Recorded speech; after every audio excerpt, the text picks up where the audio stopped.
നിതിൻ രാജിന് നീതി കിട്ടണമെന്നാവശ്യപ്പെട്ട് ദളിത് ആദിവാസി സംഘടനകൾ ആഹ്വാനം ചെയ്ത സംസ്ഥാന ഹർത്താൽ ജനജീവിതത്തെ സാരമായി ബാധിച്ചിരിക്കുകയാണ്. വാഹനങ്ങൾ തടയില്ലെന്നും കടകമ്പോളങ്ങൾ അടപ്പിക്കില്ലെന്നും സമരസമിതിയുടെ ആദ്യ പ്രഖ്യാപനങ്ങൾ വിശ്വസിച്ച് നിരത്തിലിറങ്ങിയ യാത്രക്കാരെ വലയ്ക്കുന്ന രീതിയിലാണ് പലയിടത്തും ഹർത്താൽ അനുകൂലികൾ പെരുമാറുന്നത്. പത്തനംതിട്ട ജില്ലയിലെ തിരുവല്ലയിൽ നിന്ന് അത്യന്തം വേദനാജനകമായ ദൃശ്യങ്ങളാണ് പുറത്തുവരുന്നത്.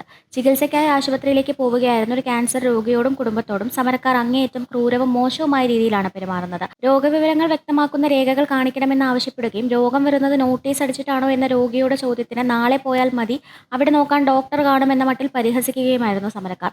തിരുവല്ലയിൽ മാത്രമല്ല, തലസ്ഥാന നഗരിയായ തിരുവനന്തപുരത്തും സ്ഥിതി സമാനമാണ്. തമ്പാനൂരിൽ 50ഓളം KSRTC ബസ്സുകൾ സമരക്കാർ തടഞ്ഞിട്ടിരിക്കുകയാണ്. തമിഴ്നാട്ടിലേക്കും കേരളത്തിലെ വടക്കൻ ജില്ലകളിലേക്ക് പോകേണ്ട യാത്രക്കാർ പുലർച്ചെ മുതൽ ബസ്സുകളിൽ കുടുങ്ങിക്കിടക്കുകയാണ്. പോലീസ് ഇടപെട്ട് സമരക്കാരെ അനുനയിപ്പിക്കാൻ ശ്രമിക്കുന്നുണ്ടെങ്കിലും അവർ വഴങ്ങാൻ തയ്യാറായിട്ടില്ല.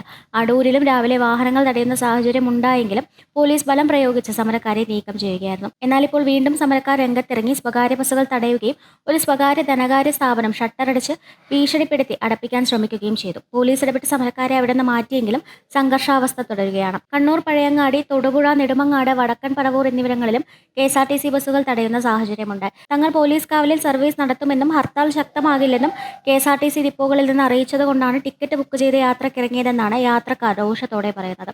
പോലീസിനെതിരെയാണ് ജനങ്ങളുടെ പ്രധാന രോഷം. നിയന്ത്രണം വിടുന്ന സാഹചര്യത്തിൽ ശക്തമായി ഇടപെടുമെന്ന് പോലീസ് അറിയിച്ചിട്ടുണ്ട്. പത്തനംതിട്ടയിലും തിരുവനന്തപുരത്തും അടക്കമുള്ള പലയിടങ്ങളിലും പോലീസ് സമരക്കാരെ ബലം പ്രയോഗിച്ച് നീക്കി ഗതാഗതം സുഗമമാക്കാൻ ശ്രമിക്കുന്നുണ്ടെങ്കിലും അപ്രതീക്ഷിതമായി സമരക്കാർ വീണ്ടും രംഗത്തിറങ്ങുന്നത് പ്രതിസന്ധി സൃഷ്ടിക്കുന്നു.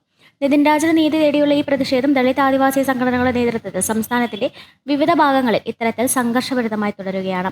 News desk, India mirror.